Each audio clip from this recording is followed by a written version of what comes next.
third only. That's pretty good at basketball here. Right? Shit. Pretty good. Yeah, obviously thrilled with the performance. Just, obviously have a lot of respect for Richard and he's, I love how they play. Obviously there's at different places, there's different first-year challenges. They vary. I think, Richard's obviously, dealing with some first-year challenges, but I love the way his team plays, I think he's an awesome coach. So, just how we played at such a great level. I think, we obviously the short turnaround, the travel back from Creighton. Getting in at 5 a.m. On Sunday, and then kind of doing the best we could with prep on Sunday when everyone is kind of sleep deprived. I just thought that the group showed, just a high level of class today by playing at such a high level at both ends on the backboard after such a quick turnaround and a long trip. So I feel like the team is starting to figure out how to play more bulletproof basketball.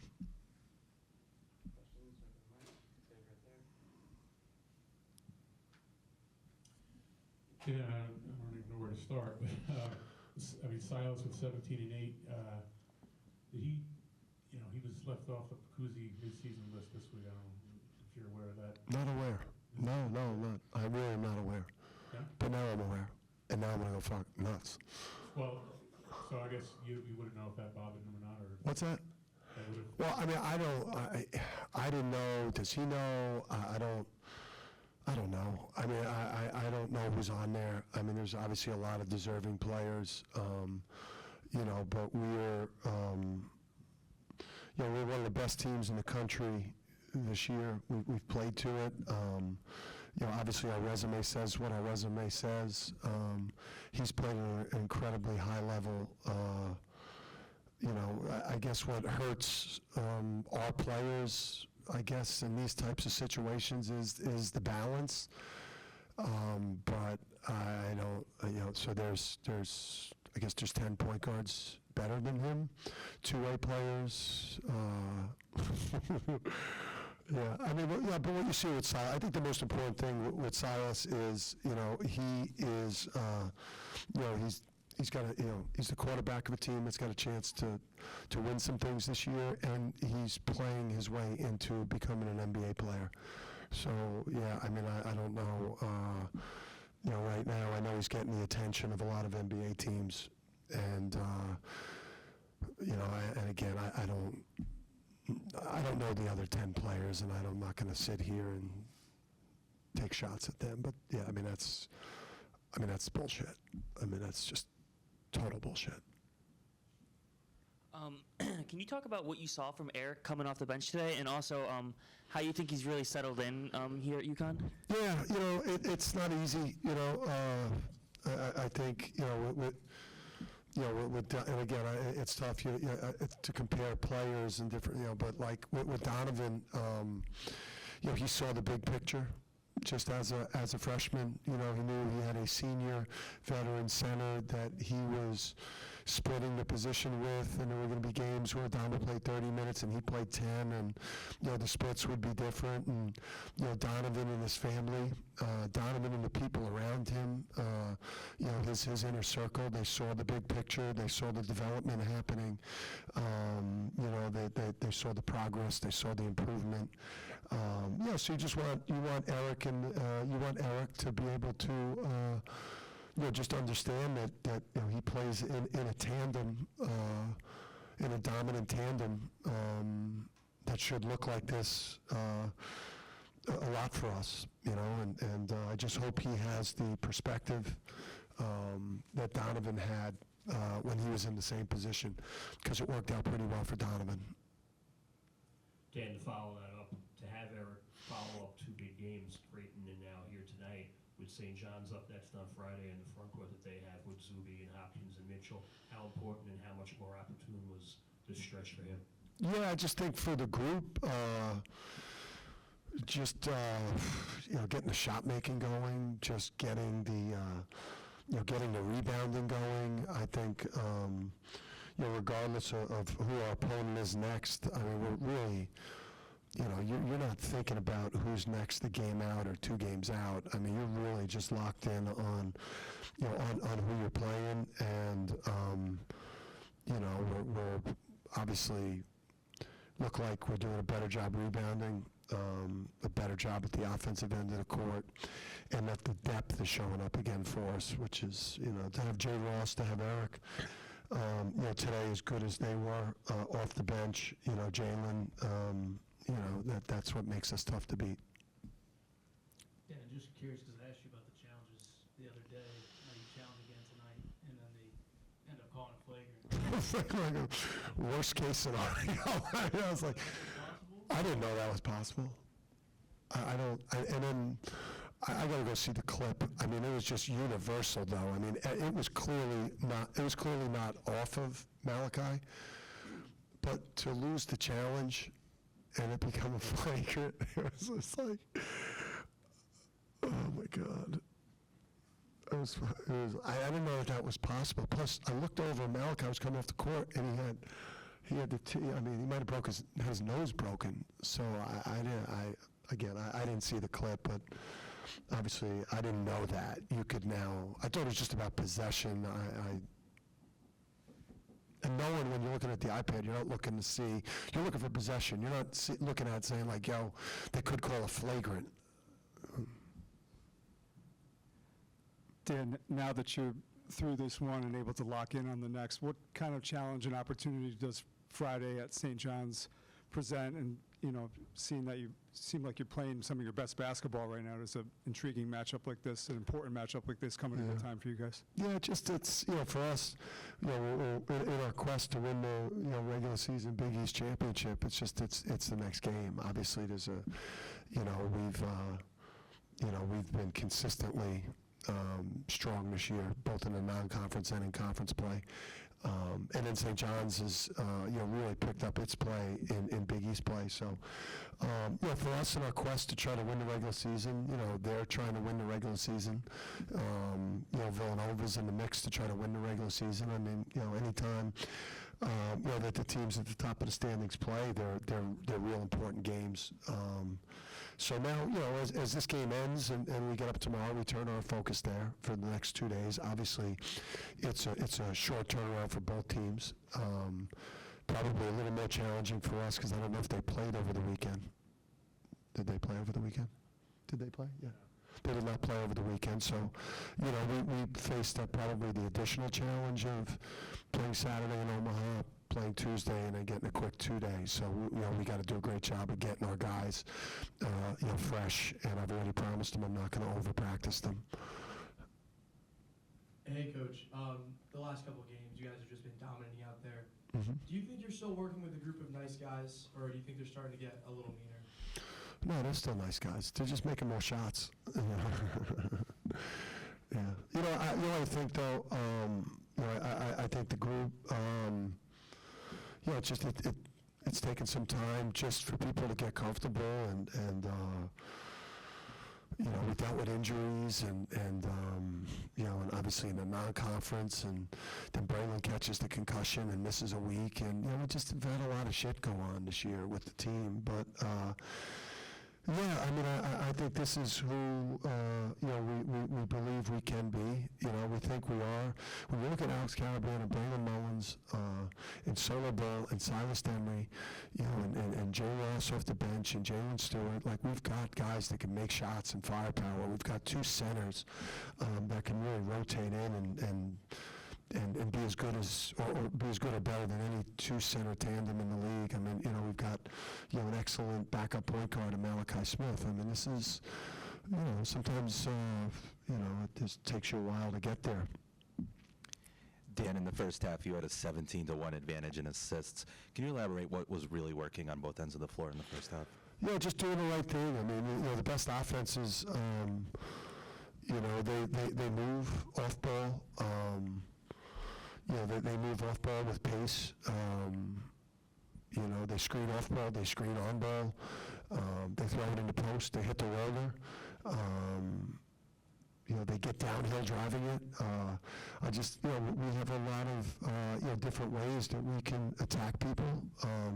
Yeah, and we got great men. I mean, we got great men that are willing to share the ball. A lot of times the defense dictates where the ball goes, and we're fortunate enough to, you know, recruit, you know, just good people that are willing to share the game with their teammates. Hey, Coach. What's up, bud? Most games you had hot starts on the offensive end, nailing a lot of threes. Today you shot 61% from beyond the arc in the first half. Yeah. What do you think has switched in this team to really improve on the offensive end? I mean, I don't really, you know, I don't have a great explanation for it.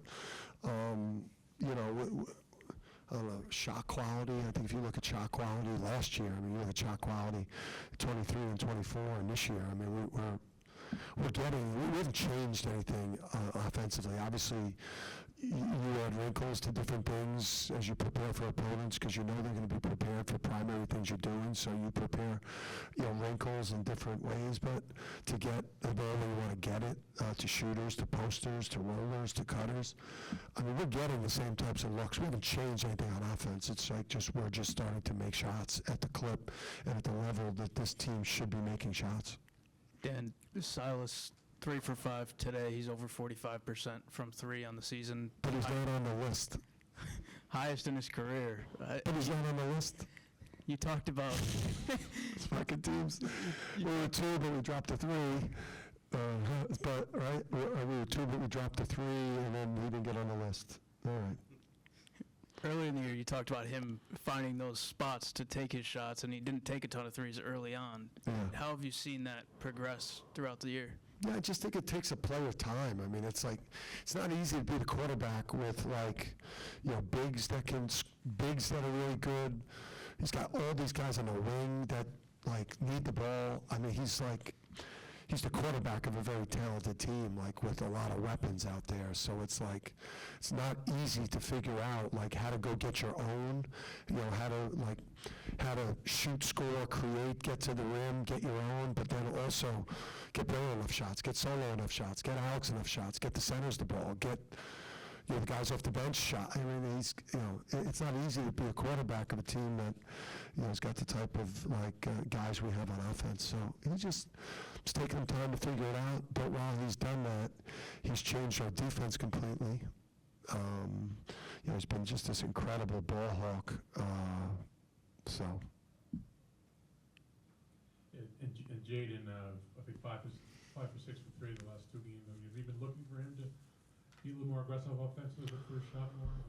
Yeah, I mean, we ripped. I mean, you know, there's all this, you know, like when you come in off the bench, you got to assert yourself on the game. You know, like you can't just occupy minutes when you're out there and be passive offensively. You know, because like we run like a primary or preliminary action, but a lot of times like, we don't get a shot off that. So then now it becomes like people playing to the ball, people driving a closeout, people cutting to put themselves in position to make plays on offense. So I think coming out of, you know, what was the game before Creighton? Who did we play? Providence. So like I crushed those guys. I mean, I crushed Jaden, I crushed Jalen. In particular, after that game, about just not being aggressive, not being assertive, not putting them. Like a lot of times, when like Alex or Braylon or Solo get a shot or Silas get a shot, it's not of something we designed that we ran. It's like something might break down, and now they just assert themselves offensively by playing to the ball. And Jay Ross and Jalen Stewart have to do that more. You know, they're both guys that have a lot of offensive potential, and we need that scoring punch off the bench. Trey Carroll was lighting it up coming into this game. Just your thoughts on how you defended him? Yeah, man, he's, you know, I think that kid, you know, he's real impressive. We looked at him in the portal. Is his last year? Are you sure? I'm not sure. Jeff? Does anybody? cousin Vinny Judge. What did you say? Yes, Coach. All right, so anyway, I hope it's his last year, but I'm going to say this about that guy is just the type of positions that Richard puts him in offensively has allowed that guy to just have as good a year offensively up to this game. I mean, we did a good job, I think, sending him right, trying to keep him off his right shoulder in the post, trying to keep him off his left hand driving, trying to take the three-point line away from him as much as we could. But I think that kid, just with the way the game has gone positionless, that guy's got a chance to play in the NBA. He's got a chance to be on a roster. I see a lot of guys on rosters on two-ways and different things that he's better than them. So he's an impressive player. And we looked at him when we thought AK might not be back. He was a guy we were kind of looking at, and that is not tampering because I think he's finished. And if he's not finished, we will certainly not recruit him if he has another year because the fucking coaches are so paranoid. Coach, Terrace finished so efficient lately. Perfect tonight, perfect on. Well, he was not perfect tonight. He was stumbling and bumbling around at times. Yeah. Shooting from, All right. shooting Yeah. just from an efficiency standpoint, Yeah. what have you seen out of him lately? Yeah, I mean, just finishing the plays, being better positional on his catches, like finishing through contact. I mean, if you look at our centers' production going back to 23, I mean, if our centers aren't shooting 65% or higher from the field, it's like stunning. So, just the shots that they're able to get as rollers, as post-up players, as guys that are involved in off-ball screening and releasing. I think he's just getting a great understanding and we're getting better at post-feeding him. I think, with him and Eric, with the way that we have them play, the same way that we had Donovan play, in particular, allows them to be super efficient. I just didn't like the turnovers in the first half. Yeah, Dan, based on what you've seen the last couple of games now and all the circumstances, road game, quick turnaround, et cetera, is this the best you felt about this team this year? Like right now, is this the best you felt?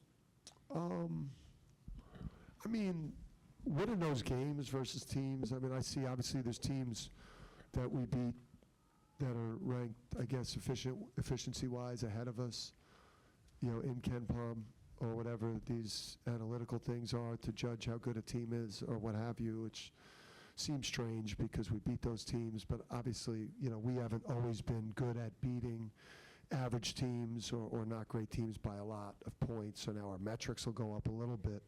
But with the way we played against BYU, just getting up 20-plus in that game, obviously letting them back in, but the level we played at for 25 minutes was versus a team that's pretty good. I think I felt great coming out of that.